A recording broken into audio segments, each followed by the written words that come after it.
meu povo, tudo bem? Eu sou o professor Renato Amigo, seu professor de Química. É com muito prazer que eu te convido hoje para assistir a 22ª aula do primeiro bloco de aulas, o bloco das aulas de Química Geral e Inorgânica. Se você quiser mais informações sobre todo o nosso projeto, você acesse o site www.quimicadoamigo.com.br e lá você obtém maiores informações sobre os 3 blocos de aula. Bloco 1, Química Geral e Inorgânica, bloco 2, Fisicoquímica e o bloco 3, as aulas de Química Orgânica. Além disso, no nosso site você encontra uma série de links interessantes, algumas orientações de estudos e uma série de listas de exercícios, as quais estão organizadas por blocos de aulas e por grupinhos de aulas. Você faz o download gratuitamente, tenta resolver no conforto do celular e na sequência a gente posta aí videoaulas com as resoluções comentadas das listas. Tudo bem?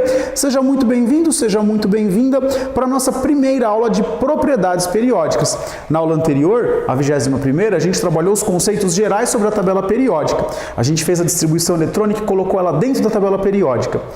Definimos as famílias, definimos os metais, não metais e gases nobres, para agora a gente falar um pouquinho sobre as propriedades periódicas. Pessoal, as propriedades periódicas são aquelas que vão ter uma tendência que tem um limite, depois ela volta, de novo, mantém essa tendência, depois volta, mantém a tendência. Quer um exemplo do seu dia a dia? Por exemplo, os dias da semana. Os dias da semana, você tem lá segunda, terça, quarta, quinta, sexta, sábado, domingo. Segunda, terça, quarta. É uma progressão periódica. Vai até domingo, depois volta para segunda. Vai até domingo, volta para segunda. Agora, a sua idade não é periódica. Você só tem 1, 2, 3, 4, 5, 6, 7, 8, 9, 10, 11. Não estou falando da idade mental, estou falando da idade real. A sua idade real, ela só cresce. Então não é uma coisa periódica. Agora, quando a coisa cresce, depois volta, cresce de novo, depois volta, cresce outra vez, a gente tem aí uma propriedade periódica, alguma coisa que é periódica, tem uma certa periodicidade. Na tabela periódica, a gente pode estudar diversas propriedades periódicas. As principais que a gente estuda no ensino médio são as seguintes. Raio, que é a aula de hoje, aula de número 22. Depois, nas próximas aulas, a gente vai estudar a energia de ionização. Lá, ó, energia de ionização. Na sequência, a gente estuda a afinidade eletrônica. Afinidade eletrônica. E, por último, a gente estuda a eletronegatividade. Essas não são as únicas, mas são as mais importantes aí para a gente poder ter um bom conhecimento aí da tabela periódica, para a gente poder utilizar com bastante tranquilidade essas propriedades, no que diz respeito vai nos ajudar para a ligação química, ajuda para bastante coisa e ajuda você a entender o porquê que os elementos estão dispostos naquela ordem dentro da tabela periódica. Tudo bem? Outra coisa que é interessante, você tem que conhecer a definição da propriedade, mas o principal é você saber a tendência dessa propriedade. Cada uma dessas propriedades eu vou apresentar para você qual é o comportamento dela nas famílias, ou seja, dentro de uma mesma coluna. Por exemplo, o raio, a energia de ionização, a afinidade eletrônica, ele é maior quando ele está com menos camada ou com mais camadas? E depois a gente vai estudar eles nos períodos, ou seja, átomos que possuem o mesmo número de camadas, qual é o comportamento do raio atômico, da energia de ionização? Tudo bem? Então esse é o nosso objetivo, é mostrar para vocês qual é o comportamento da propriedade periódica nos grupos ou famílias e nos períodos. Beleza? Primeira propriedade que a gente estuda então é o raio atômico. Pessoal, o raio atômico, ele é uma medida experimental. Você nunca vai precisar medir o raio de um átomo, porque todos os raios já foram medidos e tabelados. Você precisa saber como é feita essa medida. Primeiro, uma técnica experimental, utilizando raio-x, né? E como que eles fazem? Vamos imaginar o seguinte. Imagina que eu tenho uma espécie química aqui no estado sólido, e eu tenho os átomos, né, eles estão bem próximos uns dos outros. Então, eu estou fazendo um recorte aqui, imagina que eu peguei 2 átomos, né? Raio, você sabe que matematicamente, né, o raio é a distância que tem do centro aqui, ou seja, do núcleo, até a pontinha da eletrosfera. Isso seria o nosso raio. O problema é que não dá para medir raio de um átomo. né? Não tem como eu pegar um instrumento de medição e colocar lá ele no núcleo e depois puxar ele até a eletrosfera, até a última camada da eletrosfera e verificar essa medida. Então, como que a gente faz a medição de um raio? Você imagina então que eu tenho essa minha substância no estado sólido, ou seja, os átomos estão muito próximos uns dos outros. Eu taco o raio-x aqui, o raio-x atravessa todo o espaço vazio do átomo, mas não atravessa o núcleo, ou seja, onde tem núcleo vai formar uma sombra. Então você imagina que eu tenho aqui uma sombra neste núcleo e uma sombra neste núcleo. Essa distância aqui eu consigo medir, dá para medir, é uma coisa factível. O raio atômico então seria a metade da distância entre dois núcleos. Então, raio atômico é a metade da distância de dois núcleos. Tudo bem? Porque quando eu meço os dois núcleos aqui, eu estou medindo, na verdade, o diâmetro do negócio. Concorda comigo? Raio é metade do diâmetro. Só que você não está efetivamente medindo o diâmetro. Você está vendo a distância entre dois núcleos, tudo bem? Então, isso aqui é o raio atômico. Olha só que fácil. É a metade da distância entre dois núcleos atômicos, beleza? E qual é a intenção na aula de hoje? É mostrar para vocês qual é o comportamento do raio atômico em um grupo, ou seja, em uma família, e mostrar o comportamento do raio atômico em um período. Então agora eu vou apagar essa luz aqui, volto com uma lousa nova, onde a gente já vai discutir então os aspectos, o comportamento do raio na família e o comportamento do raio no período. Aguenta a mão um pouquinho aí. Fala galera, voltamos aqui com uma lousa nova, onde a gente vai analisar o comportamento do raio na família e num período. Então eu escolhi a primeira família tabela periódica, eu fiz um recorte dela, eu vou pegar aqui lítio, sódio e potássio. A eletrosfera do lítio eu já desenhei aqui, a eletrosfera do potássio eu também desenhei aqui. Então vamos lá, eu tenho 3 elétrons no lítio, eu vou posicionar 2 elétrons na primeira camada, 1 elétron na última camada. O potássio eu tenho 19 elétrons, então eu posiciono 2 na primeira, 8 na segunda, 8 na terceira e 1 na quarta camada. Pessoal, então aqui eu tenho 2 átomos que apresentam o mesmo número de elétrons na última camada, pertencem à mesma família, são 2 elementos representativos. E vamos agora analisar, isso aqui é bastante intuitivo, né? Vamos pensar no que seria aí o raio do átomo de lítio. O raio do átomo de lítio seria a distância entre o núcleo e a última camada da eletrosfera. Eu tenho aqui o raio do meu átomo de lítio. Já para o meu átomo aqui de potássio, olha só como que seria o tamanho do meu raio. Olha só, acho que deu para você perceber que o raio do potássio é maior que o raio do lítio. Portanto, em uma família muito simples, o raio ele cresce de cima para baixo.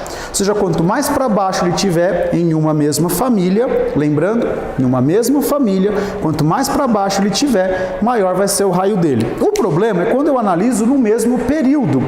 O que significa ser do mesmo período? Significa que ele vai ter o mesmo número de camadas. Então olha aqui o átomo de nitrogênio, eu estou pegando aqui o segundo período da tabela periódica, tudo bem? Nitrogênio, oxigênio e flúor. Vou desenhar aqui nitrogênio e flúor e vamos analisar aqui, ó. O nitrogênio tem 2 na primeira camada, 1, 2, 3, 4, 5... na última camada. Já o flúor tem 2 na primeira camada, 1, 2, 3, 4, 5, 6, 7 na segunda camada. Vocês têm que ficar bastante espertos aqui, porque aqui o número de camadas não serve para diferenciar. Você percebe que aqui tem 2 e aqui tem 2? Aqui não, aqui eu tinha 2 e aqui eu tinha 4, muito fácil diferenciar. Agora aqui não, aqui você vai ter que usar um outro critério para diferenciar. E qual o critério que você vai utilizar? O critério que você vai usar agora é a atração entre núcleo e eletrosfera. Você tem que pensar no seguinte, guarda isso na tua cabeça. O núcleo é quem atrai a eletrosfera. Presta atenção, vou repetir. O núcleo atrai a eletrosfera. Presta atenção no núcleo do átomo de nitrogênio. Neste núcleo aqui, eu tenho 7 prótons. Então, tem 7 cargas positivas atraindo as cargas negativas, montando uma estrutura estável, uma estrutura eletronicamente estável e neutra. Já no átomo de flúor, eu tenho 9 partículas atraindo.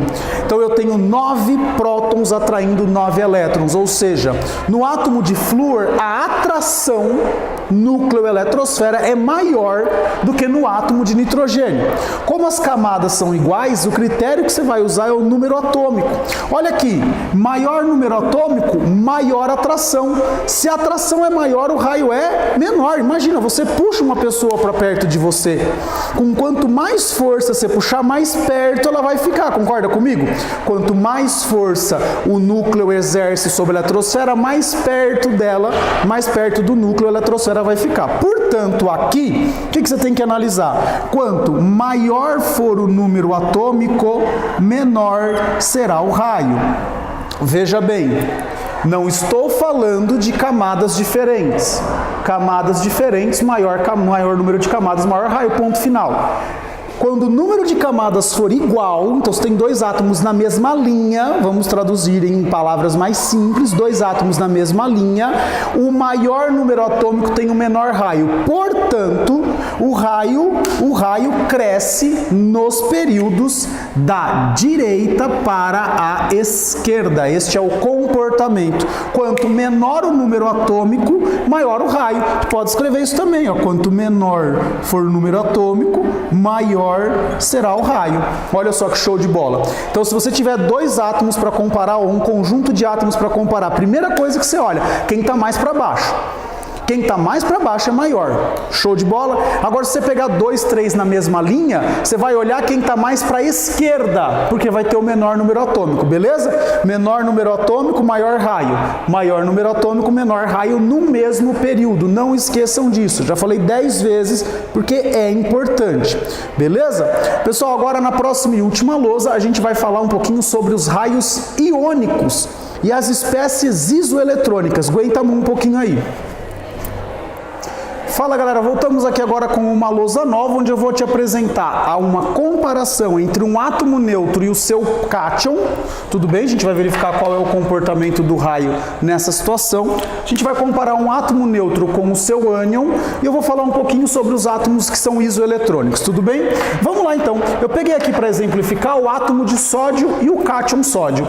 O átomo neutro de sódio tem 11 prótons, logo tem 11 elétrons. Vamos fazer a distribuição 1, 2, 3, 4, 5, 6, 7, 8, 1.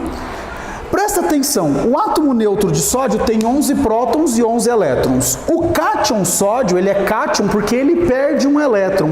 Então vamos lá, a primeira camada aqui vai continuar igual, a segunda camada vai ficar com 1, 2, 3, 4, 5, 6, 7, 8 elétrons. E se ele perdeu esse elétron, o que aconteceu com essa última camada?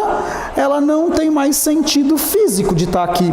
Concorda que quando um átomo, portanto, perde um elétron, ele diminui o seu tamanho? Porque se eu perco um elétron e continuo com o mesmo número de prótons, por mais que eu não perca uma camada, você concorda que eu vou ter mais prótons atraindo menos elétrons? Então a atração é mais intensa, o raio fica menor? Pessoal, então pode cravar isso no teu vestibular. Átomo neutro terá um raio sempre maior que o do seu cátion. O sódio é maior que o sódio mais, você está vendo isso aqui na prática. Olha só, 2 camadas, 3 camadas, diferença gigantesca de raio aqui, tudo bem? Então, quando eu comparar um átomo neutro com o cátion deste átomo neutro, eu tenho com certeza um raio maior no átomo neutro, tudo bem? Agora vamos pensar um pouquinho no ânion. Só por analogia, galera, ânion é o contrário de cátion. Ora, se o átomo neutro é maior que o cátion, você já tem que ter a intuição de que o átomo neutro será menor que o ânion. Mas vamos provar por quê. Peguei aqui um exemplo, peguei o flúor, 9 prótons, 9 elétrons, e o ânion fluoreto. Olha só que interessante. Vamos posicionar os elétrons aqui. Posicionar 1, 2, 3, 4, 5, 6, 7. Pessoal, os elétrons são todos negativos, não são? Carguinhas negativas. As cargas negativas tendem a se afastar umas das outras. Então, esses 7 elétrons, eles estão aqui com um certo grau de afastamento. Eu costumo dar esse exemplo para os meus alunos. Imagina você fazer um trabalho em casa e você faz uma roda com os seus amigos. Põe cadeiras e faz uma roda. Todo mundo está bem pertinho lá fazendo a roda. Imagina que um outro amigo seu chega e quer entrar nessa roda. Para alguém entrar na sua roda, você tem que abrir ela, concorda ou não? Sua roda de trabalho, não pensa besteira. Você tem lá, seus amigos estão aqui na rodinha, vai colocar mais um amigo, tem que dar um espaço para ele entrar, não tem? Mesma coisa aqui. Olha lá, eu já tinha 1, 2, 3, 4, 5, 6, 7. Se eu quiser pôr mais um elétron, eu tenho que abrir um espaço.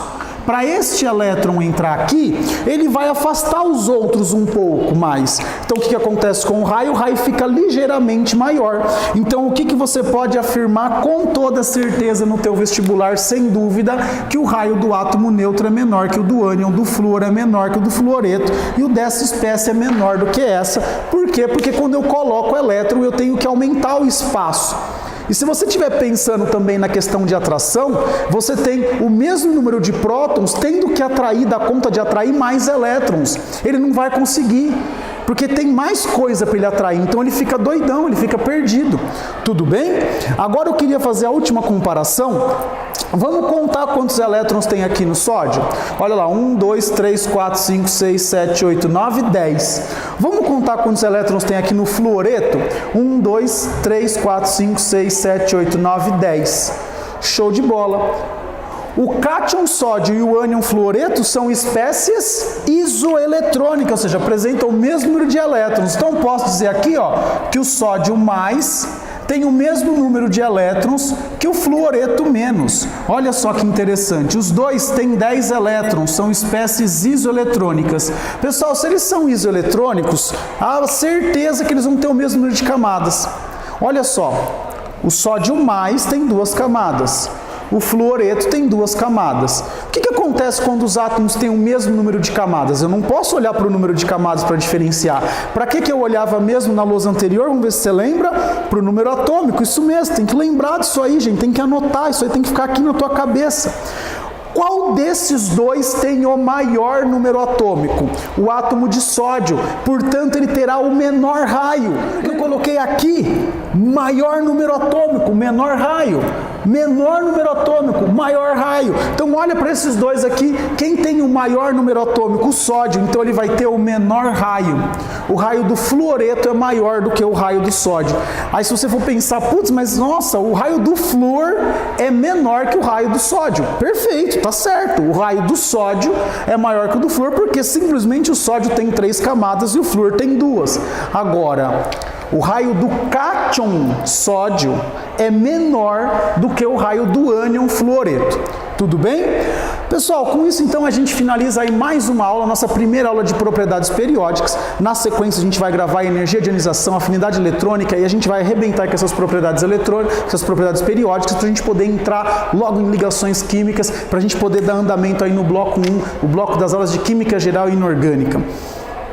Eu espero que se você chegou até aqui, se você gostou dessa aula, se ela ajudou você nos seus estudos, você dê uma curtida aí, você compartilhe essas aulas com seus amigos nas suas redes sociais, isso ajuda muito o canal a crescer. Se você depois dessa aula ainda ficou com alguma dúvida, tem alguma sugestão, crítica ou elogio ao nosso canal, por favor, deixe um comentário aqui no YouTube ou então mande um e-mail para mim, nos e-mails que estão aparecendo aqui em cima, dúvidas@quimicadoamigo.com.br e contato@quimicadoamigo.com.br. No mais, o que eu tenho a dizer é que foi um imenso prazer gravar essa aula para você e eu digo a você, beijo, tchau!